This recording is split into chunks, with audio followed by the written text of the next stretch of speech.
All right, we're recording. Yay! Woo! Dance party, Take, technology. take 27. Seriously, I think it maybe has been 27. Okay, so I'm going to hopefully not painfully introduce you. This is like my fourth time, so I should have it down by now. Yeah, I believe in you, Nat. Okay. This is Bob Simpson joining me tonight on 20 at 10 with Nat. And he's got 3 records out. He's had songs placed in shows such as Scandal and in movies. He's recorded with Lloyd Maines and Grammy Award-winning engineer Gary Laney, who's worked with R.E.M., Keith Whitley, Don Williams, Alan Jackson, Trisha Yearwood, etc., etc. Amazing, awesome.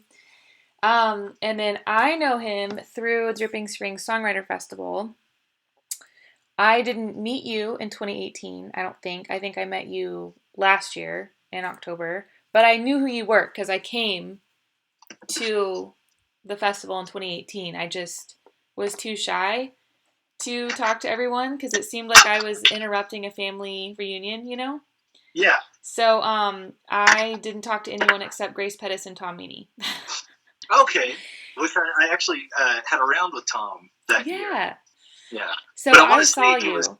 it was at SWRFA, the Southwest Regional Folk Alliance. Oh, okay. I saw you there in the hall. I believe it was like after one of the open mics, and I saw you walking towards me, and like I was kind of doing with everyone, just kind of looked at your name tag to see who you were, and I saw Natalie Price, and I said, "Hey, Natalie Price! Hey, how's it going? I'm Bob. We're playing the Dripping Spring Songwriters Festival together." And like, "Oh, yeah, cool." And Awesome. I think that's how we like officially shook hands and met. Like in person? Yeah, okay, cool. Yeah, conquer the world. There together. were a few people that I met at SWRFA, and that was my first SWRFA too. If Really? you're listening in and you don't know what SWRFA is, it's Southwest Regional Folk Alliance, and it's held in Austin every year around September.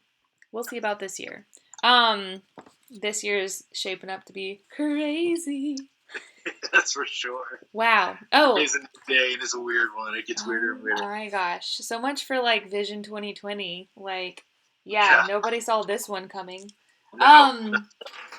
So I'm glancing at a clock just to kind of get a general idea of timeline.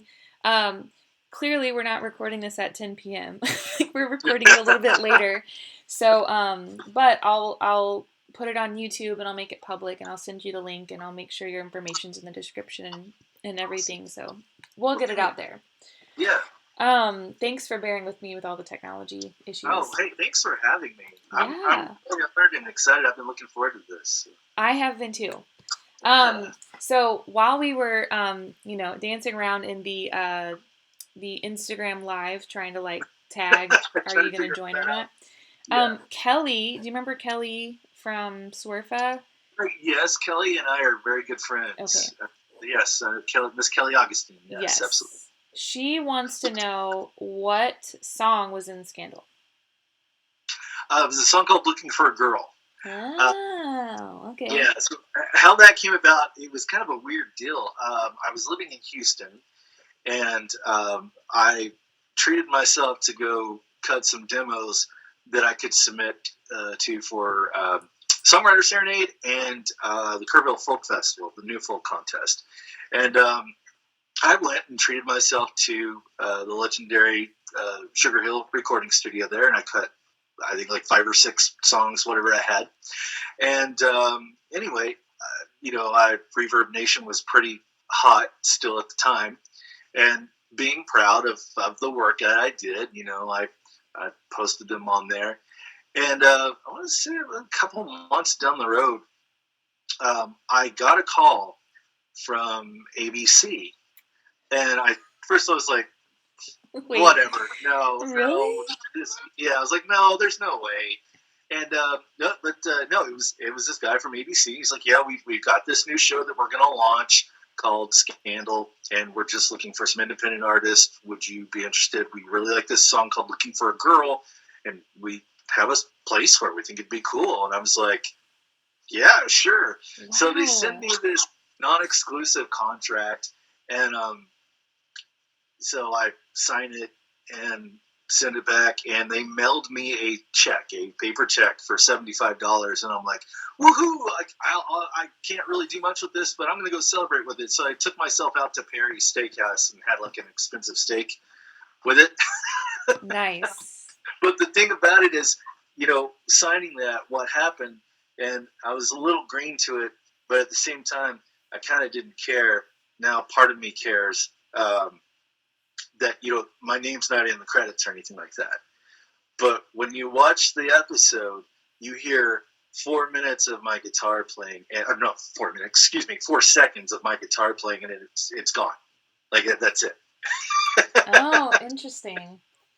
Yeah. It's so weird how that stuff happens. Cause like, did they really like want your song for 4 seconds? Or See, like because they really know. and then like ultimately like what they're if it's on the editing table, like scenes get cut and scrapped also, so it's like it might have had there might have been a scene that got cut or something where there's a larger slice of it in there, but I don't know. Anyways, that's really cool, and it's like funny that it came through Reverb Nation. Yeah. Because, like, So I just good kind of for feel Reverb like it's a Nation. scam, honestly, Reverb. Like, they've just taken my money, and I've honestly, like, I'm not impressed with them at all. So, Yeah. I mean, I haven't. I think now it might. Yeah, I mean, it's been a while since I've looked into it, but I think last time I checked, it was a better EPK that they offered versus Sonic bids. mhm. But that's, I don't know. I think that might be more of a preference thing than anything. But Why would I that don't know. I be better, like their EPK? Because, like, now, like, I have a band Zoogle, and I have the option to create one on my website. Like, why would I right. need the Reverb one? I think it was more user friendly Hmm. uh, versus Sonic bids. Not to say that theirs wasn't or isn't. I kind of since quit using both. It's not really done me any good, and I'm kind of like, well, I've got a website, and that's pretty much just as good as having an EPK, I suppose. I could be wrong on that. I Right. don't know. I've been playing music for quite a while. I'm still not very business savvy on how things work. That's fair. I mean, you know, I have a I got, couple of attorneys like that I'm gonna reach out to as soon as anything happens. But it's yeah, like I'm small potatoes, So it's like if same. you don't have it's good to at least have a couple of numbers you can call. Um, but yeah, it's just yeah. And I don't know. It's kind of like everyone's out there to use the artist, but nobody really wants to pay them. Right, right, Like, exactly. And okay. it's one of those things where I kind of really it's if you do it like this, it is a full-time job in itself, Mhm. having to take care of the business side of things and then also maintain creating your art. And really, I mean, I'm just a guy with a 40-hour week job who raises a family and writes songs, and I really, if I can just write songs and get it out there to people and they like it, then that's cool. That's really all it is for me. I'm not doing this to be some big rock star hotshot. I mean, yeah, it'd be cool if one of my songs got picked up. Would for say an artist wanted to record it or whatever, which is actually a different story we can talk about. But that's a I don't know if you caught that from earlier. I said I've had not very many hits, but a lot of misses and a few close calls. Yeah, I saw that and I was like, "Do you want me to say that?" Yeah, you're Oh, right. okay. I mean, it's kind of funny. It's It entertaining. is funny. I was like, I wrote it down because I was like, I want to come back to that, but Yeah. um. So okay, well, I have several questions for you that just generally because I don't know you very well. Um, what general industry is your 40 hour a week? Yeah, I work for Best Buy. Okay, I sell TVs. cool. That's what I do. Okay, Um, yeah, right now, with everything that's going on, they've shut down. all the Well, stores. they haven't shut down all the stores. They've actually reduced the hours, and they've because we are considered an essential business. People still need a computer if they're working from home. Things of that nature. So they keep us open. our hours are reduced, but the company has been really, really good to us. And as much as I want to stick it to the man, working for a big corporation like I do, I'm really grateful right now because they've given us a raise for, actually sticking it out and coming to work every day and being of service to the public. Wow. Even if we decided to stay home and be with our families or whatever, they'd still pay us for, all that. But I have a heart for volunteering, and I have a track record of doing volunteer work and stuff. And so to me, this is something that I really enjoy doing. So in the midst of all this craziness, and I get up and I go to my job every day, I feel like I'm doing more good than I did from before when I was just the sales guy going, "Hey, how you doing? Can I get you this new, Yeah. which is not my favorite thing to do. If I could have any, I guess my dream job would be to have my own record store or, play this thing full time, which I've done before. But I mean, there was something about sleeping in my car and living off of day old donuts from convenience stores that just got old after a while. Yeah, that's fair. Yeah. Okay, well, let's see, I had a couple of questions for you. Well, I know a lot of our songwriter friends, like the buzz about you is about your songwriting and just that you're generally a badass songwriter. Um, Oh, so my question for you is kind of songwriting related. okay. In your opinion, what is like the greatest song ever written and why?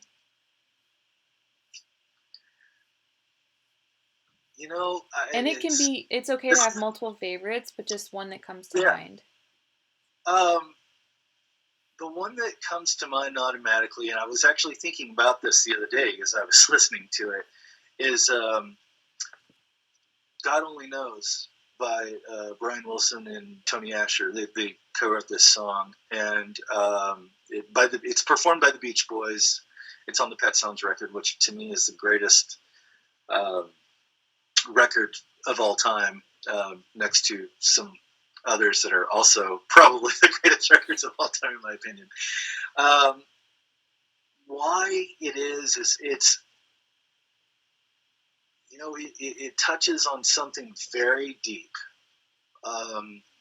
personally, emotionally, and in a almost another worldly kind of way. It's a song that you hear it and you either relate to it or you put yourself in a position to where, yeah, I can relate to it. Lyrically, it's very touching. In terms of the score itself, it's very beautiful. I mean, it starts out just with this, great change of keys, and then all of a sudden it goes into this little breakdown, this bump, bump, bump, bump, bump, bump, bump, bump, bump, bump, bump. And it kind of comes out of left field, and you don't see it coming. It's not a typical pop song that even at that time that you would have expected. It's just a very beautiful piece of work, and I mean, God, I mean, talking about it, thinking about it, almost makes me choke up. It's such a beautiful song. Well, I don't know that I've ever heard it, so I'm literally going to go and listen to it when we're done talking. I'll tell you this. Go and listen to it, but I really encourage you to listen to the entire record, Pet Sounds. Mm-hmm. It's a beautiful piece of work. Some of the best stuff that the Wrecking Crew ever did, Carol Kay and Hal Blaine and those guys. That it was essentially a Brian Wilson solo record, and it was at that time when Brian Wilson, I don't know if you're familiar with the history of the Beach Boys, but it was at a time when Brian Wilson was under so much pressure. He had a meltdown on an airplane. They had to land the plane in Houston, I think it was, or they were taking off from Houston. Anyway, they had to land the plane and let him off, and they had Glenn Campbell, believe it or not, come in and fill in for him and be their bass player until they hired Bruce Johnson to be their bass player full time. Wow. and he went to the studio and he said, "I just want to write songs, you guys. You guys go on the road. I'm going to write the songs. Okay, I'm going to write the hits. We're going to make it work." And they got off tour, came into the studio, and they were, Mike Love, his cousin, who's pretty much the lead singer of the Beach Boys, was like, "What is this garbage? This avant-garde crap? This is terrible." And it wasn't about surfing or girls or cars. The regular Beach Boys formula at that time. Instead, it was something that really meant something. It came from his soul, from his heart.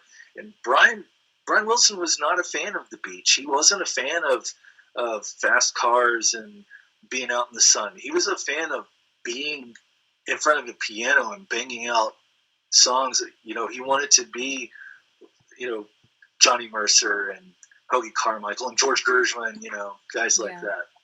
Well, it also is reminding me of, what's that documentary called? Echo Canyon?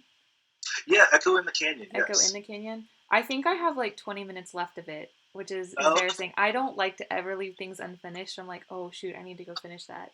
Yeah. Cool. Well, I'm really excited to go listen now, actually. I'm excited for you to listen now. All right. Are you ready for a pop question? I am. Okay. Let's see here. Oh, can I just say, so, I watch you just about every night doing this, and you do it all at the perfect time, because it's like 10 o'clock, I'm winding down, I've got my phone in my hand, kicking back, and, oh, hey, Natalie Price, let's see what she's doing. And every time I see you pull up these cards, my first thought is she going to do cards of humanity with Kennedy? Or is that what's happening? It's the way they look from where I'm watching, It's a game called Yeah Nope, and it's it's pretty fun. It has a hold on, take out my thermometer. It has this cool cover, and they're all yes or no questions, and so everyone has to guess whether or not they think it's true about you, and then you either say yeah or nope. Oh, isn't that fun? That's really cool. It's really great if you just need to touch things. And I just play with it. I can't stop touching it. Anyways, okay, so here is your question. I tried to pull out all the dumb ones. I hopefully just kept the interesting ones. Have you ever procured a fake ID? No, I never have. Oh, well, that one was wasted on you. Exciting. All right, let's get another one. Have you ever conquered a phobia? Face your fear. Actually, I have. Okay, tell me about it. This is going to sound ridiculous, but no, we all have our fears. We all have our things. Yeah. Water slides. Okay, just any, or enclosed, or high ones. What kinds? Just anything. There's just something about. And I'm not the greatest swimmer in the world. When I was younger, I was afraid of the water. Mm-hmm. And then as I got older, I learned to maneuver my way, and now I can swim. But there was just something about going at a fast pace into a big pool of water, and I don't know, followed by some kind of uncertainty. Yeah. And I think that just comes from this fear I had as a child. But I was actually at a water park with some people. Gosh, it's been years now, and we all had to march up to the top of the water slide, and I thought, oh God, we're really going to do this. Oh boy. And my anxiety is kicking in, and I'm like, okay, there's no way that I can get out of here. I can't go back down the other way. I'm screwed. I'm just going to have to do it. Okay, Bob, it's going to be okay. So I just sat right down in it and held my breath and went for it. And I did it. It is great. And I did it another time, too, after that. Okay, so you did it again. That's cool. Yeah. What was it like when you actually, that moment when you went in the water and, that moment of uncertainty happened? What, do you remember anything that went through your mind? Or, was it fun? Or is it just still kind of scary but okay? No, it was when it happened, and I went under the water, and I came right back up again. I was like, oh, that's not so bad. That sounds like my first open mic experience. Cool. Yeah, that's a great just story. like that. Yeah, and after I got on stage and after I was like shaking and stuff, and I was like, I mean, I was scared, but it wasn't that bad. Like, why haven't I done this before? Like, I've been avoiding Yeah, it. So, yeah. cool. Well, do you have a question for me? Um, yeah, I do. I do have a question for you. Um, actually, it's a question that I saw Chris Taylor put this on Instagram when we were trying to get everything together, and his question for me was, do you feel isolated or do you feel connected with your local music scene? So being there in Austin, which I know there's thousands upon thousands, like everyone's a musician almost in Austin. They're a Yeah. songwriter, a guitar player. They're just a genuine badass, right? Yeah. Um, do you feel? I mean, where are you at with what's going on in Austin? Do you mean under normal circumstances or Yeah, under current under normal circumstances? circumstances, yes. I feel more connected as time goes on. Like 3 years ago, I was completely disconnected. And I was trying, and it was like I didn't know how to get connected. And I would like go to open mics and stuff, but I still didn't feel connected.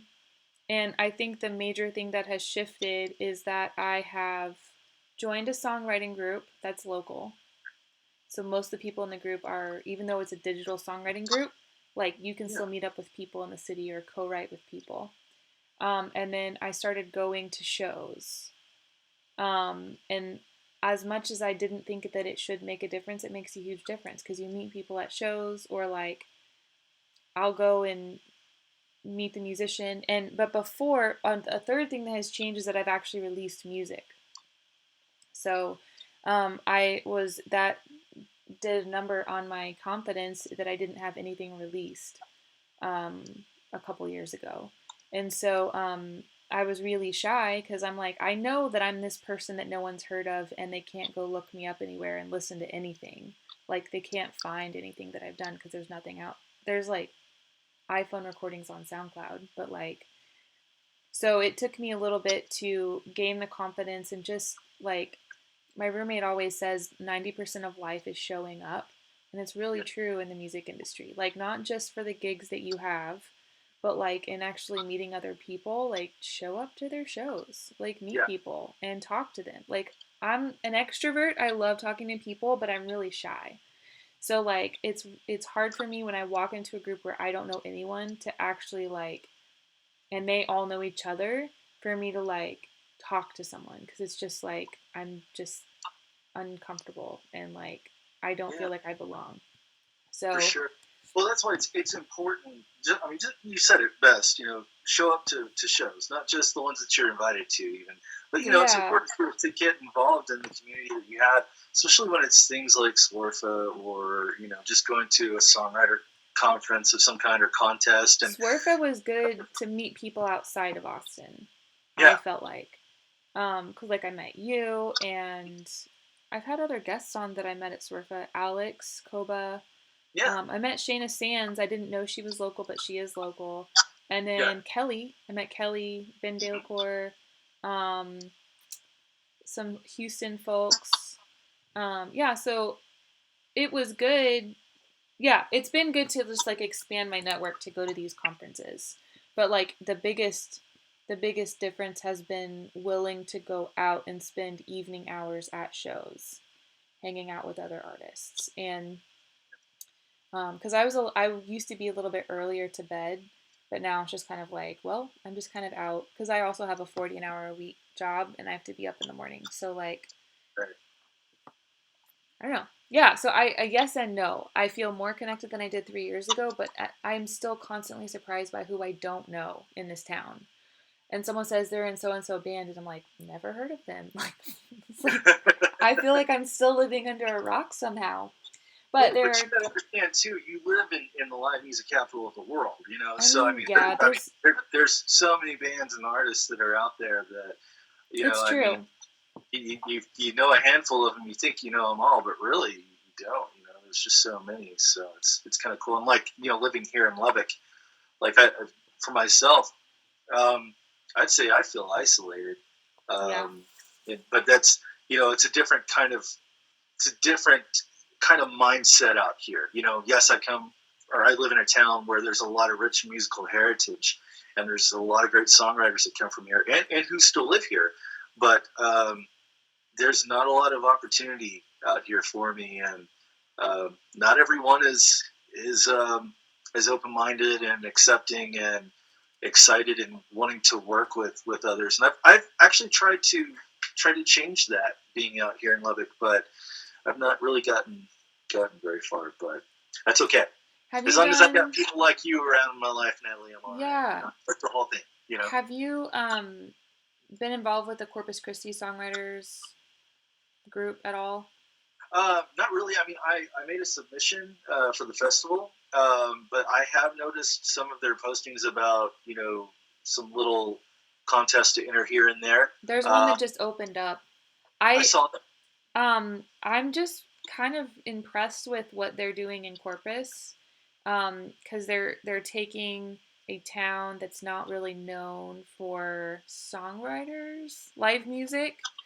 It's not really a listening room town, and they are working really hard to create listening room spaces or like opportunities for songwriters to play and be heard. Yeah. And so it just makes me wonder, like, I was really encouraged by the work that they're doing. Like this festival that they've put on, it's only like 3 years old, but I feel like they've done a really good job with it so far. And so they might have, like, I know the people that are, I guess the few people that are kind of like running it or whatever, and they might have tips on like starting something, you know, or like well, I don't know. Like I don't have a pulse on Lubbock at all. I have family up in the area, but I don't really I haven't been there anywhere near in like the last 10 years. I'm pretty sure. You're not missing anything. I mean, I know it's Texas, and yeah. Gosh, I think the last time I was up there was for a wedding, probably 10 years ago. Wow. I'm gonna do a pop question real quick, and then will you play us a song? Yeah, I'd love to. Cool. Okay. This one asks, have you ever pooped in front of someone else? Like, not on purpose. I don't think so. Like, not as an adult, I don't think. Maybe as a kid, of course, everyone has. But yeah. You know, I live with, you know, Sarah and I live together. My girlfriend, we've been together for a little over 2 years, and sharing a bedroom and a bathroom. There are times even when it's very well understood that when I'm in there and the door is shut, that means don't come in. You it's not even a don't enter come at in, your own risk. You don't want to come in, okay? You know? Now, yeah. I'll say this: our closet, which is also doubles as my workspace in there, it's where I go to write my and I record my demos and things in there. You got to go through the bathroom to get into the closet, right? Oh. So whenever it happens, and I'm you know, sitting there and I'm filing paperwork, as I call it, it's this little code we have, relationship goals. It's a good code. She every time it never fails. She's so sweet. She'll open the door and she'll go, "Sorry, honey," and not look at me, and then go into the closet, go to her shoes, and then right back out. She's like, "Sorry," and she'll shut the door. But you know, there are times when I don't know, it's something really important, and she just can't wait to tell me that, you know, she's standing there, and I'm like, I can't do this. Like, relationship goals. Relationship goals, yeah. Amazing. It'll happen to you one day, Miss Price. Just wait. All right, lots to look forward to in my life. Awesome. Well, on that note, I'd love to hear a song from you. What are you gonna play? Well, I'm gonna play. I guess I'll just play a song that I've been working on. That and I hope that that's not too loud. I'm gonna turn this down here. A song that I've been working on for quite a while, and Lindy Butler helped me write the. I don't know if you. Yeah. You know Lindy? Okay. Yeah. Well, I only know her from Swerfa. Okay. Well, yeah, but she was at the festival with us too. She played with us. Oh right, yeah. Wait. Yeah. But she was also at Swerfa, right? I just remember her distinctly. She was at Swerfa. Well, actually, maybe she I'm was thinking of Dripping Springs. Yeah. They happened so close together. Swerfa and Dripping Springs, yeah. like they were within 3 weeks of each other. Yeah, she was actually at Swerfa about 3 years ago, which you weren't there. No.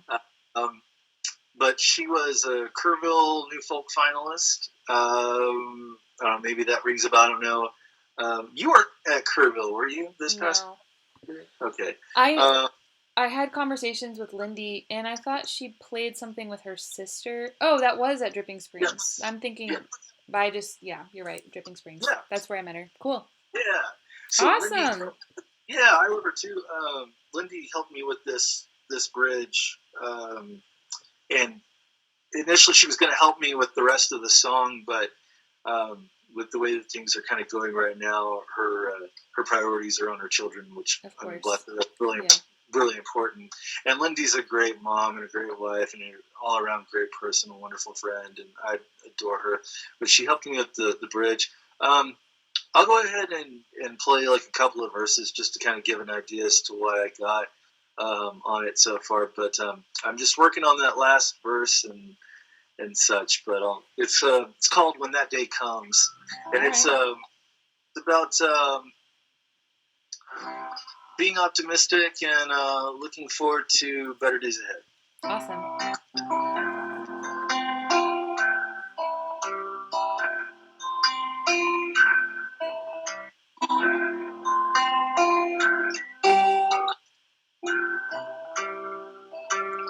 I've been living on getting by week after week,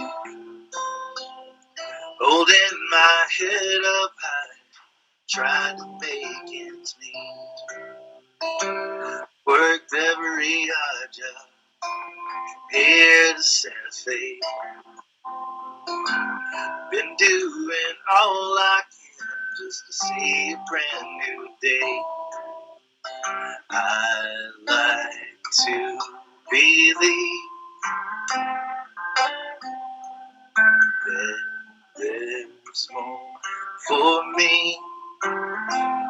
That day comes, I'll be sailing free and clear. That day comes, I'll make my way from here. But in my time, I'll be just fine. Rising up like a blazing sun. That day comes. You know, the great thing about playing these songs is that you can switch the words around and no one will ever know. Yep. Or even if you play a wrong chord, you're like, oh, I meant to do that. Yep. So that's a little teaser of what I've been working on. Okay, awesome. Yeah. Well, gosh, thanks for being my guest tonight and working through all the technical difficulties. It was great. Yeah. It was a good time, even though there were technical difficulties. I still had a blast, and I hope you did too. And it's an honor to get to do this with you, Natalie. Yeah. Thank you so much, Natalie Price, ladies and gentlemen. You can find her. Oh my gosh!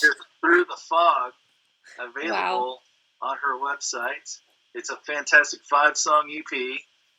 Thank you. You're very sweet. Where else is it available at Waterloo Records or any other fine? You know, I don't think I put it in any store. It's on Bandcamp, natalieprice.bandcamp.com. Okay. Or, you know, people can just reach out to me, message me, Venmo me, and I'll just... Which is where also you can find Bob Simpson's latest EP. Yes. The Moon on Bandcamp. Okay, that's all the shameless plugging I have to do for now. I'll put your Bandcamp, send me the Bandcamp link and I'll put it in the description of the video. Yeah, so absolutely. People can I most certainly will. Or you can go straight through my website, bobsimpsonmusic.com, all that good stuff. And I'll include all of these links in the description too. And I'll send you, obviously, the video link. So, yeah, everybody stay safe out there, and we'll make it through together. And Wash your hands. We'll see you in person, hopefully sooner rather than later. Yes, I hope to. Yeah. All right. Have a good night. Thank you so much, Natalie. Good night. Good night.